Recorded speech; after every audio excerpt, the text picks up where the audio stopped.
Olá pessoal, sou o Rodrigo Martins do canal Contexto, seu canal de conhecimentos pedagógicos. Eu recebi muitas perguntas de pais com relação à fase de matrícula e de alguns colegas que também fazem pedagogia.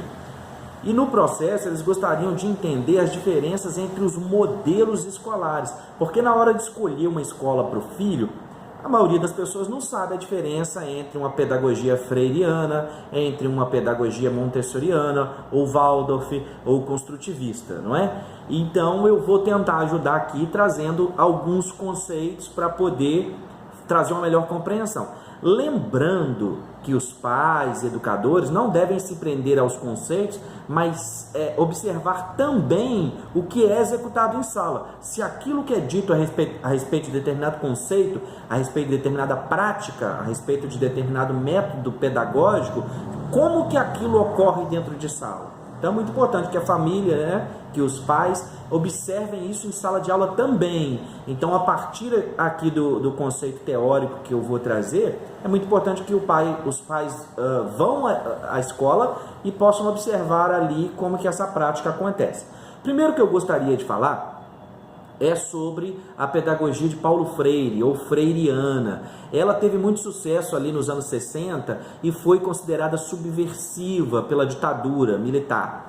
Então, ele foi exilado no Chile, depois na Suíça. E qual que é a perspectiva freiriana aí? Ela acaba sendo uma crítica do método tradicional, já que ela vai chamá-lo de educação bancária, onde o professor deposita constantemente no aluno e esse fica passivamente recebendo todo o conteúdo.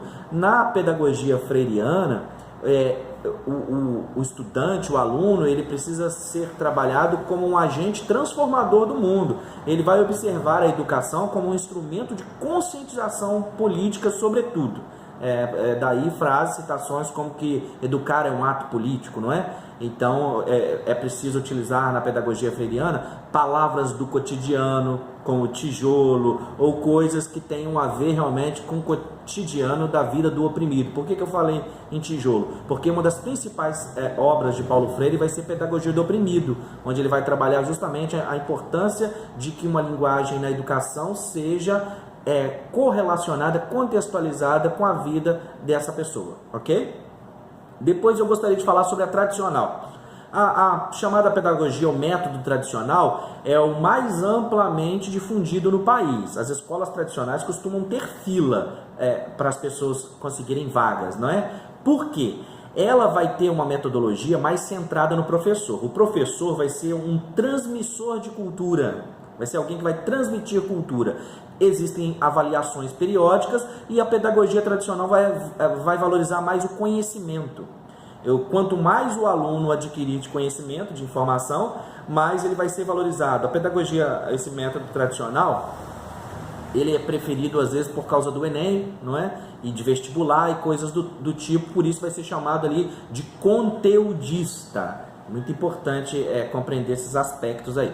E tem também a escola comportamentalista. É uma escola onde o professor vai controlar o tempo das perguntas e da resposta e vai dar feedbacks constantes aos alunos, né? Depois nós vamos ter o método ou a pedagogia construtivista. Vai ser baseada nos estudos de Jean Piaget.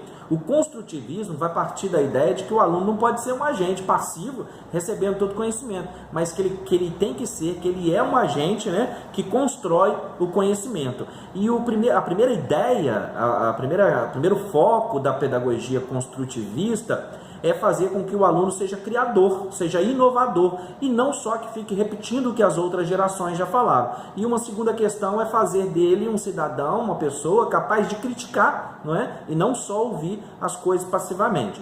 E ele vai falar aí sobre estágio de desenvolvimento, mas sobre a teoria construtivista, mais especificamente, eu vou falar num vídeo posterior, mas espero que tenha dado para entender. No construtivismo, o nome forte é Jean Piaget, e o aluno constrói conhecimento, né? Ele é o agente principal dessa construção de conhecimento, de aprendizagem.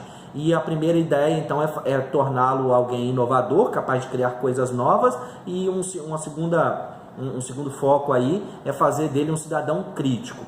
Junto ao construtivismo, nós vamos ter um outro modelo pedagógico que é chamado de sócio-interacionista ou sócio-construtivista, porque é uma vertente do construtivismo. E nós vamos ter conhecimento disso em Levi Vygotsky, que era bielorrusso, e a sua perspectiva, ela vai partir do construtivismo de Jean Piaget, no entanto, com maior ênfase nos trabalhos em grupo, nas relações interpessoais, naquilo que se pode aprender mediado pelo outro. Então a diferença, por isso, vai se chamar sócio-interacionismo ou sócio-construtivismo, porque ele vai trabalhar não só a ideia daquilo que o aluno pode construir sozinho, mas daquilo que ele pode construir mediado pelo outro, não é? Eu vou explicar mais sobre construtivismo e sócio-interacionismo no outro vídeo, quando eu for falar sobre Jean Piaget, Vygotsky e Henri Vallon, tá? Nesse eu estou só trazendo aí as principais diferenças entre os métodos escolares, né? Ou métodos pedagógicos.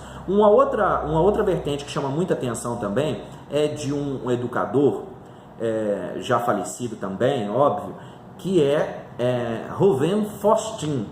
Ele é de origem judaica e o seu método é conhecido por uma sigla, EAM, é Experiência de Aprendizagem Mediada. Ele difundiu isso, criou isso a partir de sobreviventes dos campos de concentração nazista. E é composto de 14 exercícios que não podem nem ser fáceis demais, nem difíceis demais, senão afasta o aluno. E a ideia principal dele vai estar focada no mediador.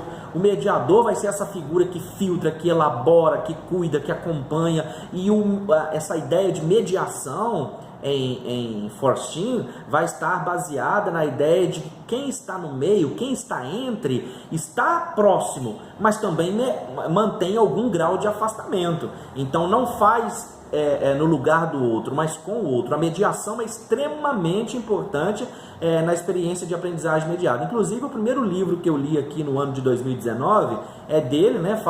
Tem por título, eu botei lá no Instagram, Além da Inteligência, e vai falar sobre essa importância, vai falar sobre plasticidade, sobre o cérebro aprender. E uma coisa muito legal a respeito de Reuven Forstchen é que ele foi aluno de Jean Piaget na Suíça e estudou profundamente o socioconstrutivismo de Vygotsky, né? Olha que bacana, que legal aí.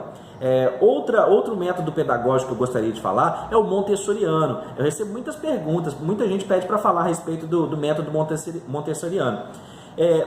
A principal característica, a principal referência do método montessoriano é o material dourado, porque acredita-se que através dos cubos, da manipulação de objetos, é que vai acontecer a concentração do aluno e o seu desenvolvimento em sala. Numa pedagogia montessoriana, num método escolar montessoriano, os objetos têm que estar todos na altura dos alunos. As prateleiras têm que ser baixinhas, tudo tem que estar ao alcance do aluno para que ele desenvolva essa autonomia, né? Para que ele sozinho consiga realizar essas coisas. Então os objetos têm que estar todos nas alturas dos alunos. Trabalha-se muito com material dourado, criado por ela, né? Foi criado pela Montessori. E os alunos, através dessa manipulação, é que vão desenvolver concentração, desenvolvimento, aprendizagem. Um outro método pedagógico muito importante é o Waldorf, que vai trabalhar drama, arte, matemática e uma série de outras questões para desenvolver o ser humano, o aluno, de forma plena, de forma integral, não é? Essa pedagogia Waldorf, os alunos não vão ser divididos por séries, mas sim por idade. Se estuda dos 7 aos 14 anos com o mesmo professor. E não há o conceito de reprovação, já que não há o conceito biológico de você reprovar a idade. Então, os alunos são organizados por idade, né, por faixa etária, e não por série, não há reprovação. Então, as principais questões aí, Waldorf, são essas. Trabalha-se arte, trabalha-se música, trabalha dramatização, não há reprovação. Dos 7 aos 14 anos, os alunos estudam com o mesmo professor e com os mesmos companheiros, porque eles são distribuídos por faixa etária. E eu gostaria de falar também sobre algumas escolas que são baseadas, alguns métodos pedagógicos, métodos escolares, que são baseados na Escola da Ponte, onde não há aula expositiva, por exemplo, e os alunos aprendem no seu tempo da maneira que querem. E muitos deles aprendem, não tem aula expositiva e tem um tutor que ajuda, que orienta, que cuida, mas o aluno desenvolve o conhecimento sozinho. Costuma-se ter aula expositiva de inglês e matemática. Isso costuma ter, para poder orientar mais o estudo, mas é um estudo bem livre, bem aberto. Isso me faz lembrar e comentar mais um método pedagógico, que são as escolas democráticas, baseadas na escola de Summerhill, lá na Inglaterra. Então, a princípio, os métodos pedagógicos são esses. Eu espero que tenha trazido alguma luz e alguma compreensão, porque ainda mais nessa mudança no Ministério da Educação agora, mudança de governo, pais, professores, estudantes da área de letras, de pedagogia, ficam muito preocupados porque às vezes não conseguem compreender a diferença entre um método e outro. Claro que eu falei de forma simples aqui, cada um desses métodos merece ser estudado de forma profunda, de forma atenta, e cada um deles é importante. Eu não gosto de falar que um método é melhor que o outro, e na verdade é por isso que existem vários métodos, porque cada pessoa aprende de um jeito, aprende de uma maneira, e as escolas vão procurando se adequar, e por isso vão surgindo e sendo adaptados novos métodos pedagógicos, novos métodos escolares. E há uma tendência, obviamente, de que às vezes um método vai substituindo o outro. E como eu disse no início do vídeo, o ideal é que pais e familiares vão até as escolas para que possam observar na prática como que esse método funciona, não é? E aí então possam fazer essa escolha. Todos os métodos são igualmente importantes, todos eles são produtivos e as pessoas que os elaboraram tiveram as melhores intenções em vista. Eu sou o Rodrigo Martins, esse é o canal Contexto, o seu canal de conhecimentos pedagógicos, e o vídeo de hoje foi sobre métodos escolares. Espero que você tenha gostado, um forte abraço, até a próxima!